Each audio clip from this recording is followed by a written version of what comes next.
Boa noite, meus amores. Hoje estamos aqui em mais uma quinta-feira. Não sei se você está no YouTube ou no IGTV. Independente, se inscreve, curte, compartilha, comenta, coloca nas stories, marca a página, chama pai, chama tio, chama papagaio, chama periquito para ver, para dialogar, para ter um debate muito legal na hora do jantar e falar: meu Deus do céu, polêmica, polêmica, polêmica. Então, vamos lá.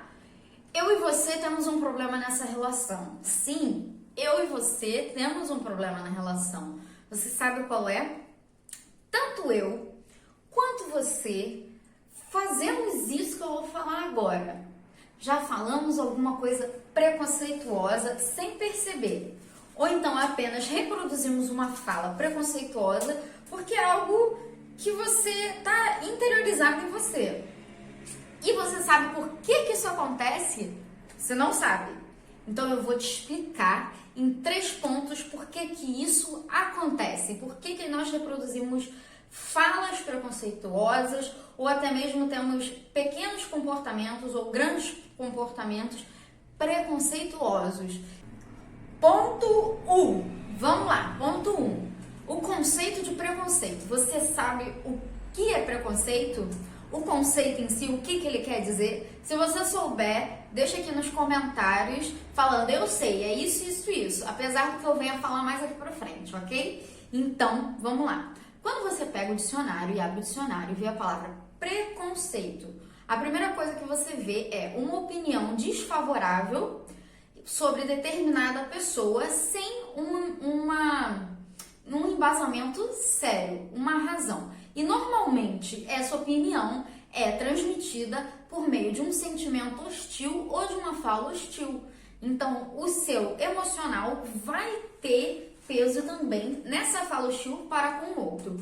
Um exemplo: quando a gente está conversando com uma pessoa de uma outra cultura. Quando estamos falando de determinada cultura, um exemplo, eu estou conversando com um mexicano. Nessa conversa com o mexicano, ele começa a falar sobre a cultura dele. Ele vem falando sobre a cultura dele e eu solto uma piada ofensiva, dizendo que todo mexicano bebe muita tequila, então eles são todos uns bêbados. Isso é uma opinião sem fundamento. Provavelmente é uma generalização. Então, esse preconceito vai vir através de uma generalização que eu ouvi que talvez não seja verdade e que vai ofender a cultura do meu colega, que é mexicano. Então, vocês entenderam através desse exemplo? Então, toda vez que eu falo que é uma ação, um sentimento, normalmente não é só uma ação vingativa, um soco na cara, um tapa, alguma coisa assim. Pode chegar a este ponto, sim. O preconceito, ele chega a cegar as pessoas, mas ele também vem através de pequenos comentários, pequenas comédias, ironias e sarcasmos. Então, entendeu esse ponto? Entendeu o conceito? Então, vamos para o segundo ponto. Pergunta: tá bom, mas como surgem essas generalizações? E para responder essa pergunta, eu vou trazer para vocês um filósofo russo, nascido em 1895, chamado Mikhail Bakhtin. Por quê? Através de um conceito que ele traz também, que é chamado de dialogismo, entendemos que os diálogos são interações sociais que reproduzem uma responsiva e também eles reproduzem várias vezes a mesma afirmação. Ele não fala desse jeito, eu estou simplificando para vocês entenderem, tudo bem? Então vamos lá. Quando você compreende que essas falas elas são reproduzidas socialmente em diversos diálogos várias e várias vezes, aquilo é repetido várias e várias vezes e vai ficar interiorizado em você. Então, quando acontecer uma situação, como o exemplo do mexicano que eu dei, eu vou lá e vou reproduzir isso de uma maneira que foi tão interiorizada em mim que eu reproduzo sem perceber que eu estou sendo preconceituosa para com a outra pessoa. E eu vou dar mais um exemplo muito importante para vocês entenderem isso melhor. Um exemplo: as nossas famílias. Melhor, eu vou trazer João e eu vou trazer Maria, porque meninas usam rosa. Tô brincando. A gente tem Maria. Maria foi criada dentro de uma família e ela tem conceitos de vida e moral e ética X e Y. E dentro desses conceitos de vida X e Y, ela também trouxe preconceitos da família dela X e Y. Ela teve a vivência social dela, ela teve a oportunidade de desconstruir isso, mas isso não aconteceu, ok? E ela tem esses preconceitos ainda dentro dela. E nós temos João. E João teve uma educação Z, que dentro dessa educação Z também trouxe alguns preconceitos, que também alguns foram modificados e outros não. Os dois casaram e tiveram Pedro. Pedro, essa plantinha muito bonitinha, ele vai se tornar uma criança que vai ser educada por João e Maria. E João e Maria vão passar para Pedro a sua moral, a sua ética, a sua sabedoria, mas também vai passar os seus preconceitos, as suas generalizações. Então, Pedro, dentro daquela fase do crescimento e do desenvolvimento, ele vai interiorizar também esses preconceitos. E se a gente perceber, quando nós somos crianças, o nosso ciclo social é reduzido à nossa família, principalmente. Quando nos tornamos adolescentes, esse círculo social muda. Na verdade, criança e adolescente, o ciclo social aumenta um pouco. Nós vamos para um colégio, para um curso, para uma natação, ou então até mesmo um vô, uma avó, uma tia. Essa troca, esse diálogo, ela aumenta ainda mais. E isso vai aumentar o círculo social. Então, os diálogos vão aumentar.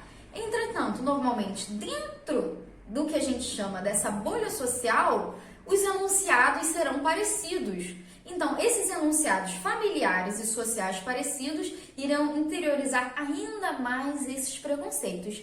Entretanto, Pedro cresceu, virou uma linda plantinha e foi para um outro meio, uma faculdade, por exemplo, e os diálogos ficaram plurais. Através desses diálogos plurais, Pedro conseguiu, inicialmente ele teve um choque. Que choque foi esse? Ele nunca ouviu determinadas coisas serem faladas e aquilo não convém com os preconceitos que já estão dentro dele. Então ele começa a ter uma responsiva, uma resposta mais hostil perante aquelas pessoas. Entretanto, as pessoas foram tão legais com Pedro e fizeram questões de dialogar com Pedro e explicar a Pedro que aquilo não poderia ser reproduzido, que ele evoluiu. E ele começou a ter uma opinião embasada em alguma coisa que realmente fazia sentido e ele parou de reproduzir coisas preconceituosas. E Pedro evoluiu. Então, é necessário que sempre haja a evolução, o diálogo e essa responsiva. E que nós temos que nos abrir para sair dessa bolha. 3.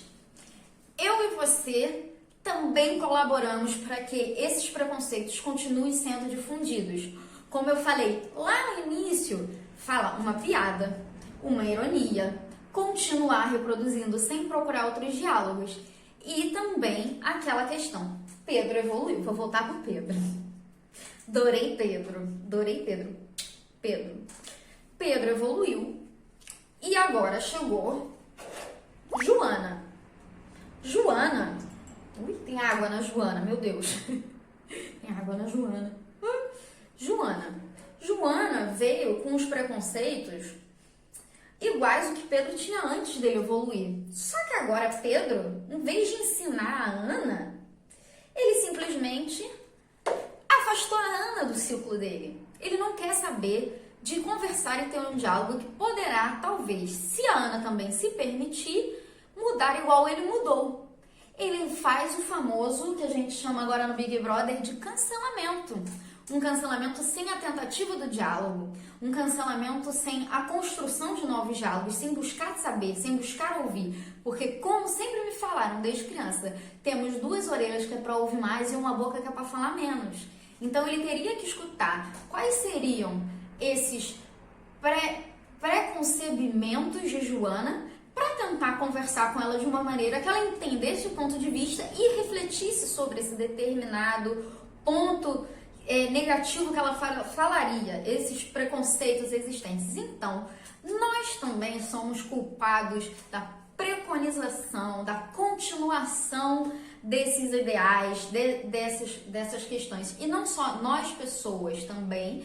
Agora, foi um ponto A. Nós pessoas, eu e você, Eu e você juntinhos fazemos isso às vezes sim. Nós não temos paciência sempre. Nós não somos seres tão evoluídos assim. Se você for, parabéns, é ótimo. Eu queria ser assim. Às vezes eu não tenho paciência para explicar. E eu faço isso. E eu não julgo as pessoas que fazem, né? Porque não sou perfeita. Enfim, e outro também, B, é a reprodução desses enunciados em importantes ambientes políticos, religiosos e sociais. Vou dar um exemplo. A Igreja Católica, na Idade Medieval, falava que as mulheres eram bruxas. E as mulheres que sabiam ler, escrever, respirar, ter um cabelo diferente, eram bruxas. E ela repetiu esse discurso na sociedade. E ela aproveitou da ignorância social e dos contos populares e da manipulação para difundir cada vez mais essa fala. E essa fala contou para fulano, que contou para ciclano, que contou para um, para outro, para outro, para outro. E através dessa opressão, isso foi tão reproduzido que todas as mulheres, a maioria das mulheres foram vistas como bruxas.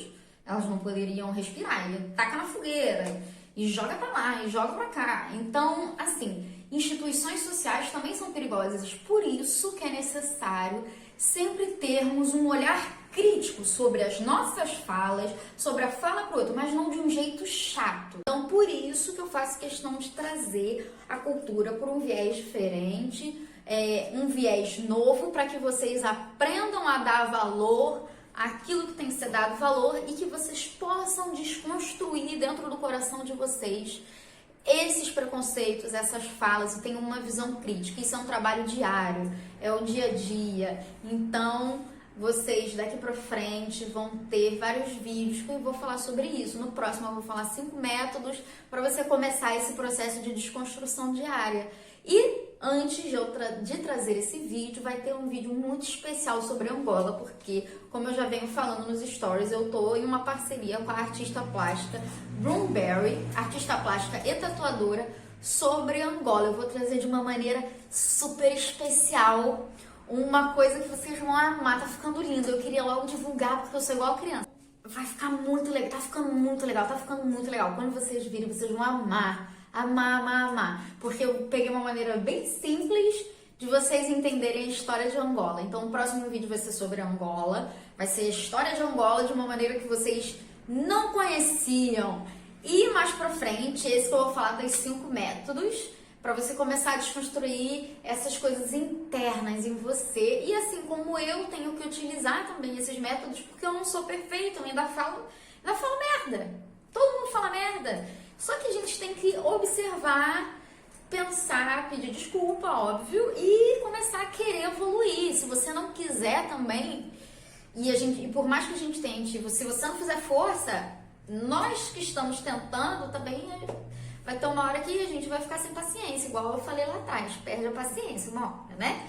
Mas quem quer, fica aqui. Nós vamos melhorar como indivíduos sociais a cada dia, eu e vocês, nessa troca, nessa relação que nós temos. Vamos melhorar a cada dia. Eu não sei porque que eu fiz essa dancinha, mas é que eu fiquei emocionada. Beijo, até o próximo vídeo.